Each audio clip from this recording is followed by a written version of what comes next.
Hi everyone, it's me, Fawne, and I'm coming to you kind of live from the studio. I'm working on my Coke bottle trash can here. I'm trying to get it done so that I can get it dropped off, but I'm also in need of making some YouTube content. So here we are. I'm actually thinking about doing a Q&A thing. Not really thinking about. I'm just gonna do it. So I'm gonna work on my Coke bottle and answer some questions that I got from friends on Facebook. I'm gonna read it out loud to you. Let me get this filled in real quick. Okay, let's see. I'm just filling in little bits of red here too. Okay, so first question comes from Chelsea. Chelsea Austin is an artist up in Atlanta. I'm going to leave her links down below.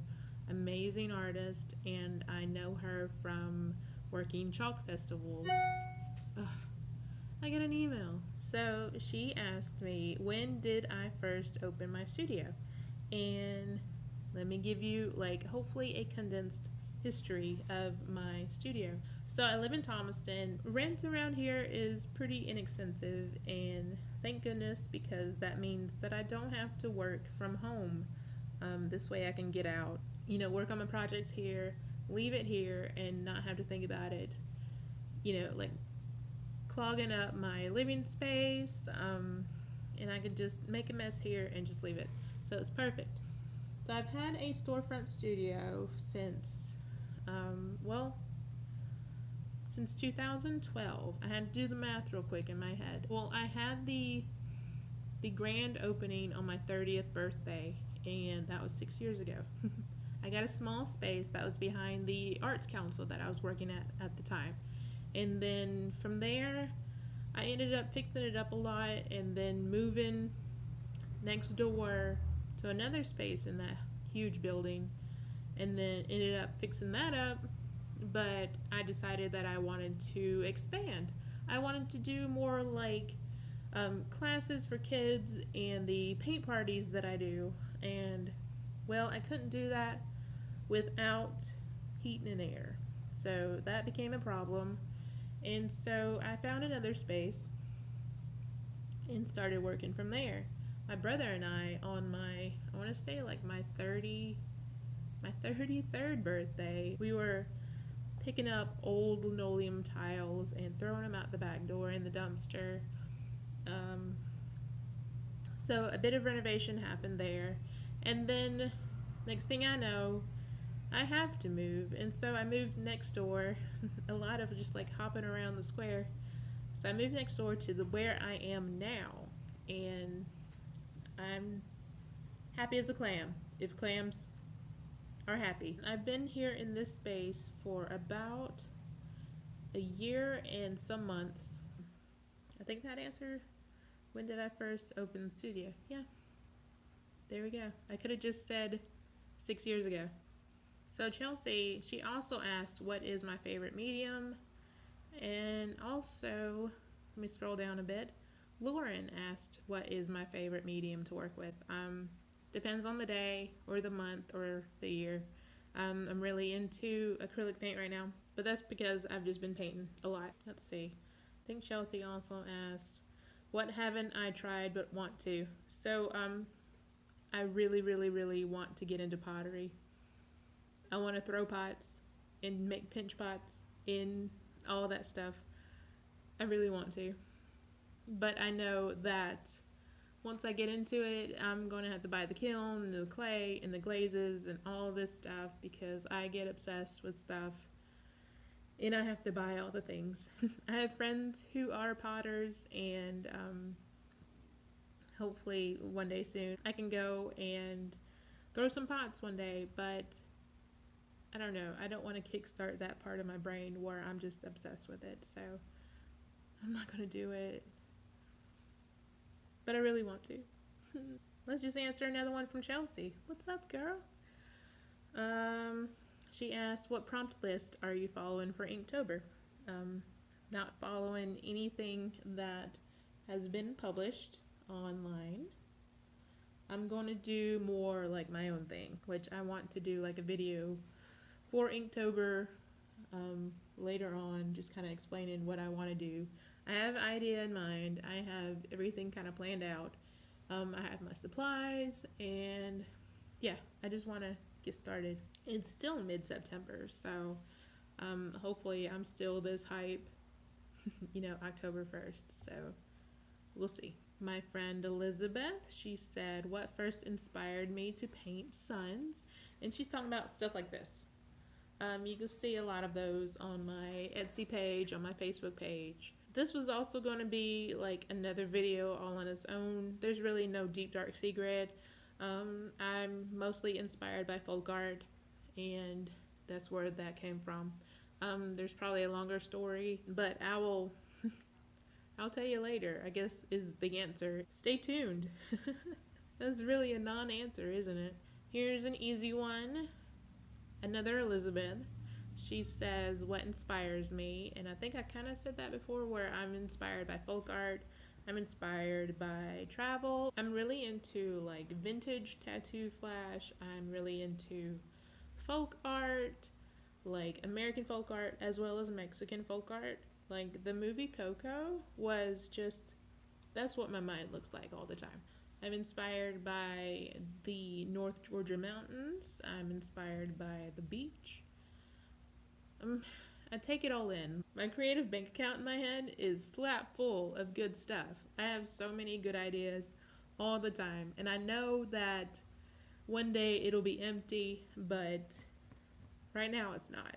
So I'm going to take full advantage of that and try to make as much art as I can. I'm just going to promote the YouTube video stuff. Yeah, subscribe to me. Join this journey. Do it. So Alyssa, she says, how do you get out of an artist's funk? I can't seem to get my creativity flowing again. So this is something that comes up often. Someone's just like, I'm not inspired. I have no ideas and all this sorts of stuff. And I just want to say, the most southern way possible, bless your heart. It'll be okay. Like, you can get through this. Most of creativity is just powering through. So when I find myself not really having any ideas, I give myself projects. And this is usually when I don't have any commissions and I don't have any like large Coke bottles to paint. I say, I want to paint X amount of things in a certain amount of time. That's how the suns came about. I did like one or two, and then I was like, man, this is cool. Let's paint 50 of them. And so I did. It took me maybe 6 or 7 weeks, but at the end of it, I have 50 paintings that I could sell. A couple years back, I did a bunch of 5x7 vintage tattoo flash images from watercolor and ink, and I got to 47 and decided, I don't know what happened, but I think I just got distracted. Last year, or the year before, I decided to do 100 pigs, like 100 very simple pig paintings, all like a certain size. I want to say they were like 12 by 8 by 12, something like that. I'm not sure. I got to 50, so I did 50% of the project, and stuff came up, and I think part of me just didn't want to paint pigs anymore, but creativity really is a muscle. You've got to flex it. So if you're not really feeling inspired, I suggest getting out of your comfort zone, going to a museum. If you can't do that, like look online or read something new. Anything that will kind of shake you out of, the normal everyday kind of 9-to-5 crap. Just take a moment. Don't be too hard on yourself. And maybe just draw 50 cats. Just give yourself a small project, or just 20. I don't know why I automatically go to 50, but I do. So good luck. It's tough, I know. So Chris Benton says, what drew you, excuse the pun, to chalk art? So just real quick, I'm gonna let you know how I got into it. Money. I got into it because of money. I saw an ad on Facebook for a sidewalk chalk festival in Macon, Georgia, which is like an hour from here. And it said top prize $300. And I was like, yo, what's up? I'm gonna go and win $300. One Saturday morning, gather up whatever chalks I had, like got a box of Walmart Crayola chalk, whatever. Didn't think too much about it. I think I might have gotten some chalk pastels, but yeah, I was just like, I'm going to win some money, yay. Like, who else would go to a chalk festival? So I arrive and I get the chalk in, and I realize I don't know what I'm doing, and I realize that everyone else does. So I'm chalking and chalking and chalking, and next thing I know, everyone's done, judging happens, and I think to myself, well, maybe I won something, and I got my butt kicked. I didn't win a darn thing. Everyone else was better than me, and I went home kind of bummed. Whatever. That's what happens when ego just leads you. You start thinking that you are hot stuff, and turns out that you're not. So really, chalk art is a humbling experience. But I ended up making friends with the woman that was next to me, Jessie Queen, who is amazing. She's an amazing artist, and since then, that was like 4 years ago, she's only gotten better. So I made friends with Jessie and her husband Zach, and turns out that they do this like often. Especially this year, they are gone like every other weekend. And who knew that chalk art and chalk festivals are a thing like all over the country. I've actually been lucky enough to go to Florida twice already. I've gone to Minnesota. Where else have I been? I've been everywhere, man. Chalk art is something that I really love because the community is so special. It's so dear to me. These people work their butts off. Even when I was just in Minnesota, like the first day was a complete washout. It just rained and rained and rained. And then when the storm left, the sun came out for like 30 minutes and then set. But we were out there until like 2 a.m. working on stuff. We just had the street lights. None of these people had an ego about it. None of them said, oh, I'm too good to be out on the road at 2 a.m. Everyone's so supportive. Everyone's willing to lend a hand, to lend some chalk, to lend a tip. There's no, they're not going, don't copy me. Ah, this is my idea. Ah. And nobody gives you crap when you try something that somebody else might be known for. It's endearing. It's inspiring. If you have a chance to go to a chalk festival, do it, because there's some really good artists there, and they're always willing to let you know what they're doing and why they're doing it and how they're doing it. So yeah, okay, I'm gonna get myself worked up about Chalk Fest. I'm getting excited because I have one next weekend.